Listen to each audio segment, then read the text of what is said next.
The book of Numbers begins with God commanding Moses to take a census of the entire Israelite community. Every male over the age of 20 who could serve in Israel's army was to be counted by their tribe and family. The purpose of this census was to prepare the Israelites for their journey and the battles that lay ahead as they moved toward the Promised Land. Each of the 12 tribes is listed, along with the number of men eligible for military service.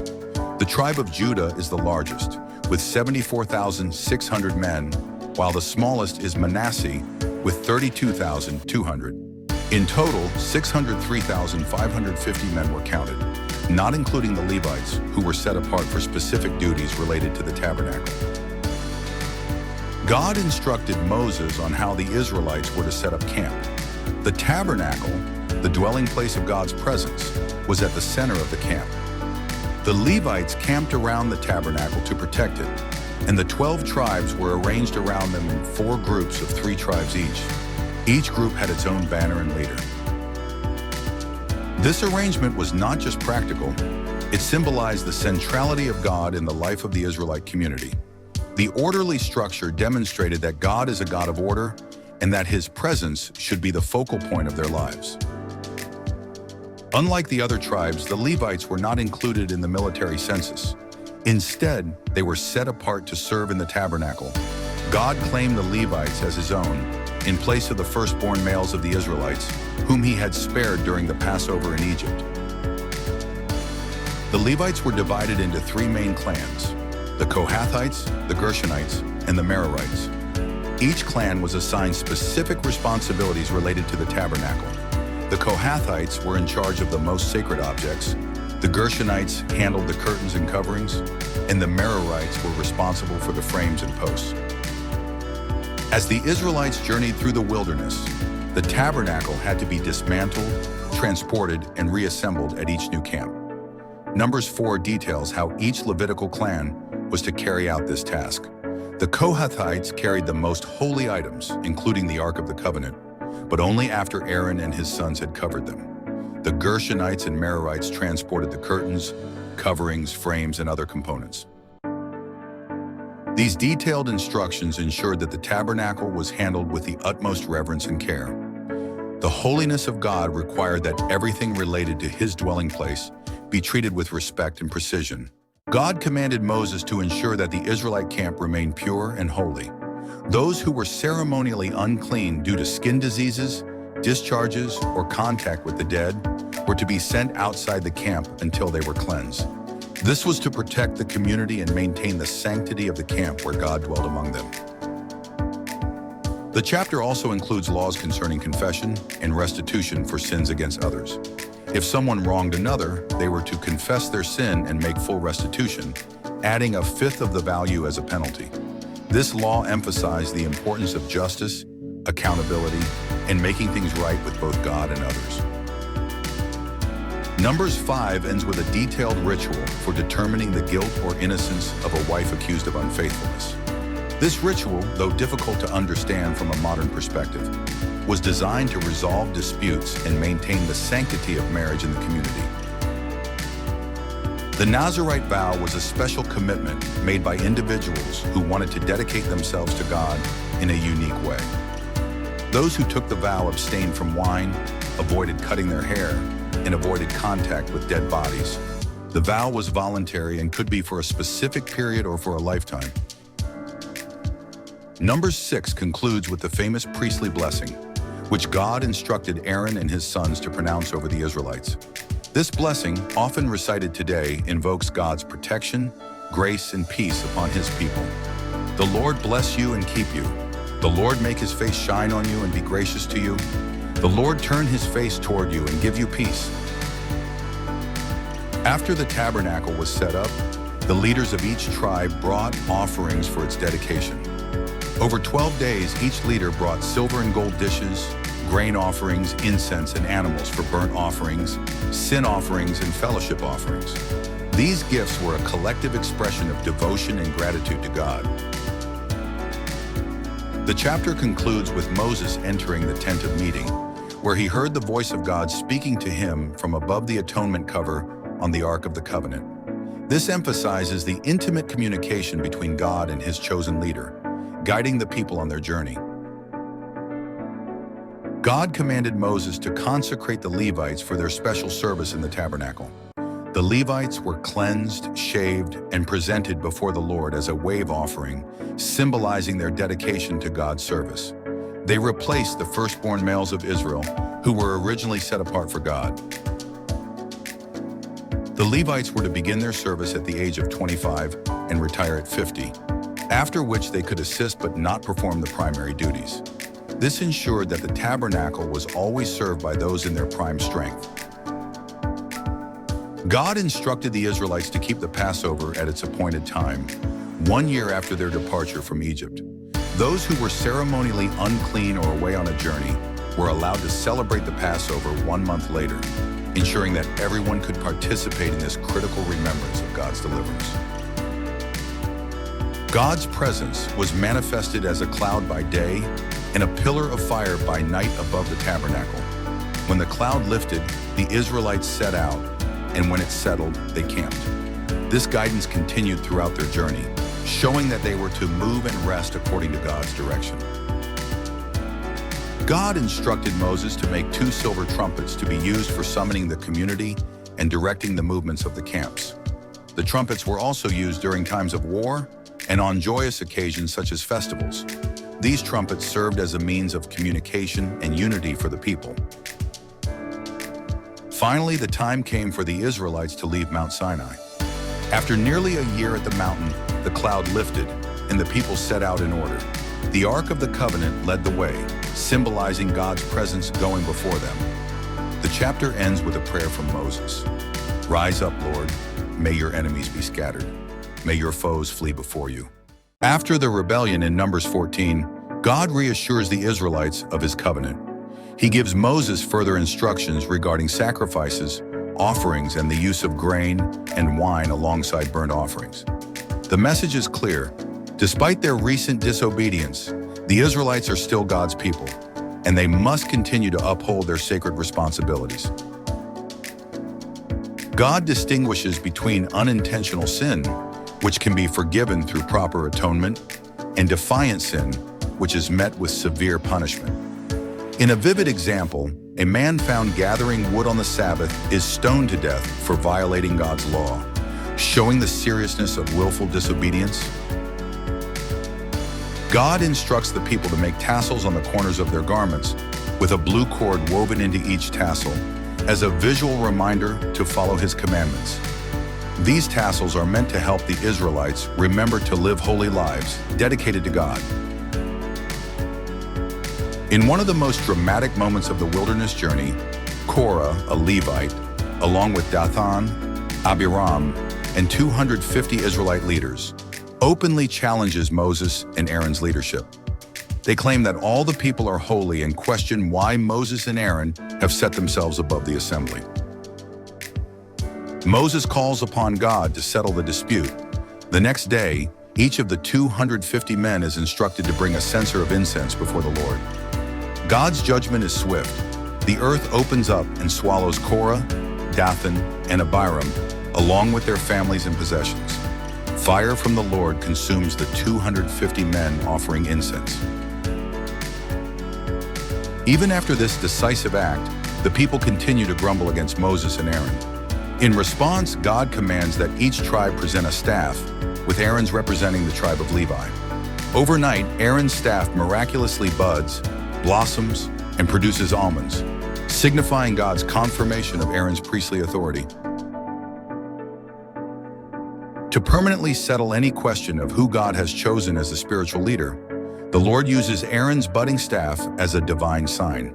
When the people see this miracle, they are filled with fear and awe, understanding that rebellion against Moses and Aaron is rebellion against God. God instructs Moses to place Aaron's staff in front of the Ark of the Covenant as a reminder to future generations that God alone appoints his leaders. This chapter serves as a warning that challenging God's appointed authority comes with severe consequences. This segment covers the duties of the priests and Levites, significant purification rituals, and the challenges faced by the people as they move closer to the Promised Land. Let's dive into these chapters and uncover the lessons they hold. In Numbers 18, God delineates the responsibilities of the priests, specifically Aaron and his sons. They are charged with the sacred duty of ministering in the tabernacle and making atonement for the people. God emphasizes the importance of their role in maintaining holiness within the community. To support the priests and Levites, God commands the Israelites to give a portion of their produce and livestock as tithes. This provision not only supports the priest's ministry, but also serves as a reminder of God's provision and the community's commitment to spiritual leadership. God instructs Moses on the ceremony for purification using the ashes of a red heifer. This ritual is significant for those who have become unclean due to contact with a dead body. The red heifer represents a powerful symbol of cleansing and restoration. God stresses that maintaining cleanliness is essential for the community to dwell in His presence. The meticulous details surrounding the purification process emphasize the seriousness with which God views holiness among His people. The loss of Moses' sister reminds the Israelites of their mortality and the challenges they face in the wilderness. They mourn for her, reflecting on her vital role in their journey. Shortly after, the people complain about the lack of water, prompting God to instruct Moses to speak to a rock to bring forth water. However, in his frustration, Moses strikes the rock instead. Though water flows, God is displeased with Moses for his lack of faith, which results in a serious consequence. Moses will not enter the promised land. As Israel continues their journey, they encounter the Canaanites, who attack them. The Israelites cry out to God, promising to devote the spoils of victory to Him. God responds favorably, and they defeat the Canaanites, illustrating the importance of faith in overcoming challenges. Later, the people once again complain about their hardships. In response, God sends venomous snakes as a judgment, causing many to die. The Israelites plead for help, and God instructs Moses to make a bronze serpent and lift it on a pole. Anyone who looks at the serpent will be healed. Despite the trials, the Israelites continue their journey. They sing praises to God for their victories and progress, reminding us of the need for gratitude even in difficult times. Numbers 18 to 21 showcases the significance of obedience, leadership, and faith in the life of the Israelites. The priests and Levites play a crucial role in maintaining the spiritual health of the community. Purification rituals emphasize the necessity of holiness, while the events surrounding Miriam's death in the Israelites' battles reveal the challenges of leadership and faithfulness. As we reflect on these chapters, we are reminded of our need for spiritual leaders, the importance of community, and the power of faith in overcoming life's obstacles. As the Israelites camp near Moab, King Balak of Moab becomes fearful of their growing numbers. In desperation, he sends for Balaam, a renowned prophet, to curse the Israelites. Balaam is hesitant, knowing that he can only speak what God allows. Still, Balak offers riches, and Balaam agrees to go. On the way to meet Balak, God sends an angel to block Balaam's path, but Balaam cannot see it. His donkey, however, senses the divine presence and refuses to move. After being struck several times by Balaam, the donkey miraculously speaks, revealing the angel's warning. Despite Balak's pleas for a curse, God instructs Balaam to bless Israel 3 times. Each time, Balaam proclaims Israel's future prosperity, frustrating Balak. Ultimately, Balaam declares that Israel is blessed by God, and no curse can stand against them. While camped in Shittim, some Israelites begin to engage in sexual immorality with Moabite women and worship their gods, provoking God's anger. As a result, a plague breaks out, killing many Israelites. Phinehas, the grandson of Aaron, takes bold action to stop the sin. He kills an Israelite man and a Midianite woman caught in the act of immorality, ending the plague and earning God's favor for his zeal. This census marks a turning point, as the next generation will be the ones to inherit the promised land. The count reflects God's promise that Israel would be as numerous as the stars, despite their earlier rebellion. The daughters of Zelophehad present a unique case to Moses, as their father died without leaving a male heir. They request the right to inherit his land, and God agrees, setting a precedent for women to inherit property when there are no sons. God informs Moses that he will not enter the promised land due to his earlier disobedience. Moses asks God to appoint a leader for the people, and God selects Joshua, Moses' faithful assistant. Joshua is commissioned to lead Israel into their inheritance. In these chapters, God instructs Moses about the offerings and festivals that Israel is to observe. These include daily sacrifices, the Sabbath, Passover, the Feast of Weeks, the Feast of Trumpets, and the Day of Atonement. Each offering serves as a reminder of Israel's dependence on God and their relationship with Him.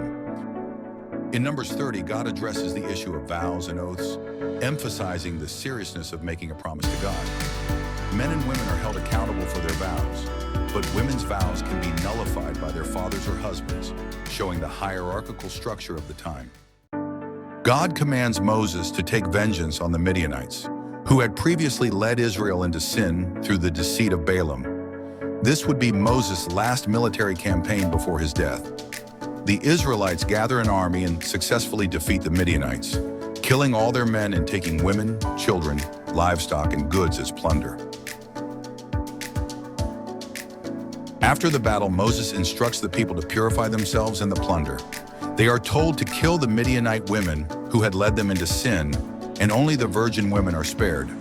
The soldiers, as well as the people, must undergo a ritual purification to make themselves clean before God. The tribes of Reuben and Gad, along with half the tribe of Manasseh, see that the land east of the Jordan River is perfect for their large herds and flocks. They request Moses' permission to settle there, instead of crossing into the promised land with the rest of the tribes. Moses is initially concerned that their request might discourage the rest of Israel, reminding him of the earlier rebellion at Kadesh Barnea. However, the tribes promise to help their brothers conquer the land west of the Jordan before returning to settle in their chosen territory. Moses agrees, and they begin preparations for their future homes. In this chapter, we find a detailed recounting of Israel's long journey from Egypt to the borders of the Promised Land. The list of places they camped serves as a reminder of God's faithfulness throughout their years in the wilderness. Each stop is a testimony to God's provision and guidance. God gives Moses specific instructions regarding the borders of the land that the Israelites are to inherit. The territory is outlined, and Moses appoints Eleazar the priest and Joshua to oversee the distribution of the land among the tribes. God instructs that 48 cities be given to the Levites, scattered throughout the land, so they can serve among all the tribes. These cities are a reminder that the Levites, who do not inherit land themselves, are set apart for God's service. In addition to the Levite cities, God establishes 6 cities of refuge. These cities serve as places of protection for those who accidentally kill someone, ensuring they are safe from revenge until a fair trial can be conducted. In the final chapter of Numbers, the case of Zelophehad's daughters is revisited. Since their father had no sons, the daughters were allowed to inherit his land. However, a new concern arises. What if they marry outside their tribe? The land could pass to another tribe, weakening the original tribe's inheritance. God instructs that the daughters must marry within their tribe to keep the inheritance intact.